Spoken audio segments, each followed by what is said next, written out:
कला और धन प्राकृतिक संसाधनों से परिपूर्ण एक प्राचीन राष्ट्रीय नेपाल। ऋषि मुनियों का केंद्र नेपाल, महर्षि वाल्मीकि जिनका कर्म क्षेत्र नेपाल, महाग्रंथ रामायण में वर्णित राजा जनक की जन्मभूमि नेपाल, हिमालय के गोद में बसा एक स्थान देश अपनी ऊंची ऊंची श्रृंखलाओं को और प्राकृतिक सुंदरताओं को के लिए जाना जाता है। नेपाल की राजधानी काठमांडू से 3 किमी दूर बागमती नदी के तट पर भगवान पशुपतिनाथ का मंदिर स्थित है। ये मंदिर भगवान पशुपतिनाथ को समर्पित है, जहां भारतवर्ष के लाखों श्रद्धालु हिंदू धर्म के भगवान शिव जी के भगवान पशुपतिनाथ के दर्शन हेतु नेपाल की यात्रा करते हैं। आप पशुपतिनाथ जी की यात्रा पूरे साल कर सकते हैं, कभी भी ये मंदिर बंद नहीं होता। भगवान शिव जी के ये धाम 8 पवित्र स्थान में से एक है, जिस कारण भारत से ही नहीं बल्कि विदेश से भी यहाँ असंख्य लोग दर्शन के लिए आते हैं। माना जाता है कि ये लिंग वेद लिखने से पहले ही ये लिंग स्थापित हो गया था। वैसे तो इस मंदिर का कोई प्रमाणित है नहीं, ऐसा इतिहास नहीं है। 2015 में नेपाल में आए भूकंप के कारण आसपास की कई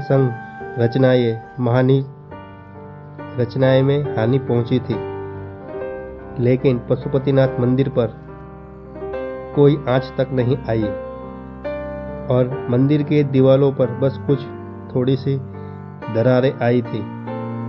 नेपाल के स्थानीय लोग इसे दिव्य शक्ति मानते हैं। ऐसे ही दिव्य शक्ति के हमें संकेत केदारनाथ मंदिर में भी मिलते हैं, जहां 2013 में आई बाढ़ के कारण आसपास के सब जगहों पर स्थिति पहुंची थी, लेकिन केदारनाथ मंदिर के जरा सा भी आंच नहीं आई थी। 12 ज्योतिर्लिंग में से एक केदारनाथ का ज्योतिर्लिंग का आधा हिस्सा पशुपतिनाथ को माना जाता है। इसीलिए पशुपतिनाथ मंदिर का महत्व अपने आप ही बढ़ जाता है। भगवान पशुपतिनाथ नेपाल के संरक्षक देवता माने जाते हैं और माना जाता है कि इस मंदिर में केवल हिंदू दर्शन करने के लिए जा सकते हैं। विदेशी या अन्य जो कि हिंदू रिलीजन नहीं है, वो इस मंदिर के अंदर दर्शन करने के लिए नहीं जा सकते।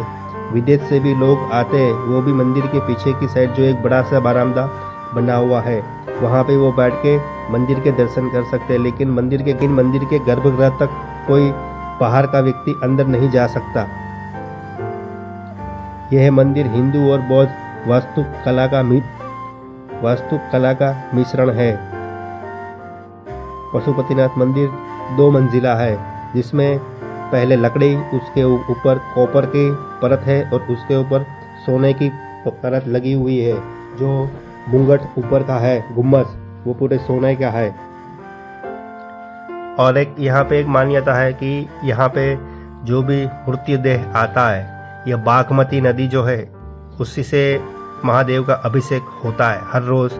और जो भी मैयत आती है, शव आते हैं, वो इस जगह पे शव को रखते हैं और जो शिवलिंग को पानी चढ़ा के जो पानी निकलता है, वो पानी सीधा इस शव के ऊपर माथे पे टच होकर नदी में बह जाता है। उसके बाद ये शव को स्मशान ले जाके वहाँ पे उसको अग्नि संस्कार करते हैं। और यहाँ पे हर रोज एक चमत्कार होता है, और चमत्कार ऐसा होता है कि आप कहीं भी स्मशान में जाओगे तो जब मृतक को जलाते हैं तो उसकी मिट्टी की खुशबू, मतलब मिट्टी की बदबू हमें आती है। लेकिन इस मंदिर में, इस जगह पे, इस स्मशान भूमि में कितनी भी हर रोज, जैसे कि आपको लगेगा कि आप मणिकर्णिका घाट में हो, जैसे ही मणिकर्णिका घाट में हर रोज चिताएं जलती रहती है, वैसे ही इस जगह पे पशुपतिनाथ के बगल में जो स्मशान है वहाँ पे भी हर रोज चिताएं जलती रहती है, लेकिन आप मंदिर के आसपास हो या स्मशान में हो, कहीं पे आपको मिट्टी की खुशबू नहीं आएगी। जो धुआं उठता है वो धुआं मंदिर को टच होते हुए आकाश में अलौकिक हो जाता है।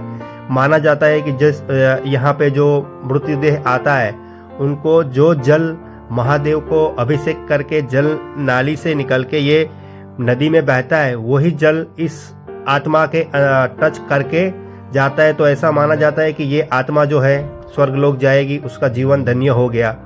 और अग्नि देने के बाद आप खुद आपको रियलाइज होगा, जो लोग पशुपतिनाथ जा चुके हैं उनको पता होगा कि बगल में ही स्मशान घाट है, लेकिन जरा सा भी आपको मिट्टी की खुशबू नहीं आएगी। ये एक चमत्कार ही है, क्योंकि वो धुआं जो है वो मंदिर को गुम्बद को टच करते हुए पूरे वातावरण में वो धुआं फैल जाता है, लेकिन आपको कहीं पे भी मिट्टी की खुशबू नहीं आएगी।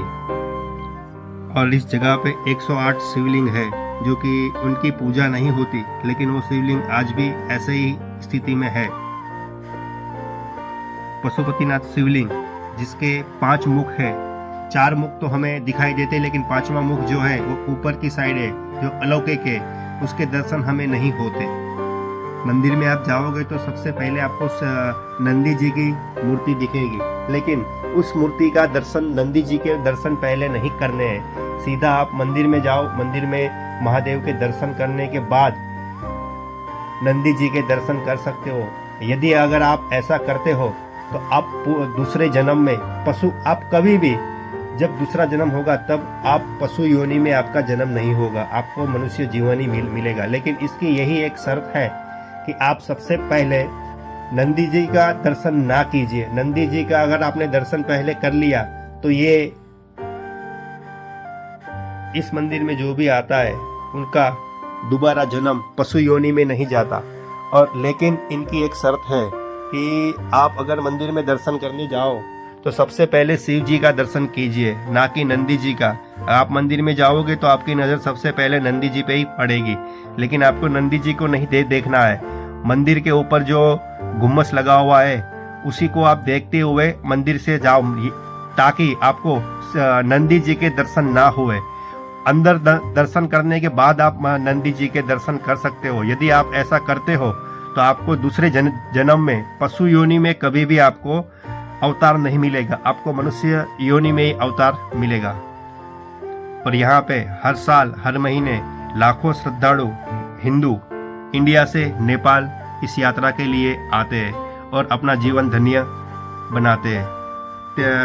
3 किलोमीटर बस स्टैंड से 3 किलोमीटर की दूरी पे पशुपतिनाथ जी का मंदिर है, और वहाँ पे फ्री में रहने के लिए पशुपतिनाथ गौशाला धर्मशाला है, वहाँ पे आप बाहर सो सकते हो। वैसे हालांकि वहाँ पे कमरे भी है, लेकिन कमरे का थोड़ा चार्ज रहेगा। और एक खास बात दोस्तों कि अगर आप नेपाल आते हो, इंडिया से नेपाल जाते हो, तो आपकी करेंसी चेंज मत कराओ। जो अपने पैसे हैं इंडिया के रुपीस वो नेपाल के अंदर चलते हैं, तो आप वही पैसे लेके आप जा सकते हो, आपको करेंसी चेंज करने की ज़रूरत नहीं है। और अगर आप गुजरात से हो और अगर आप वहाँ पे गए तो वहाँ पे सिर्फ एक जगह है जो कि पशुपतिनाथ गौशाला धर्मशाला में भोजन मिलता है, सादा पौष्टिक। आप वो भोजन ले सकते हो, वरना कहीं और जगह पे आप खाना खाने जाओगे आपको बिल्कुल खाने में वो मज़ा नहीं आएगा। अगर आप गुजरात से है तो अगर गुजराती खाना है तो आप बस एक ही वो जगह है जो मैंने देखी है,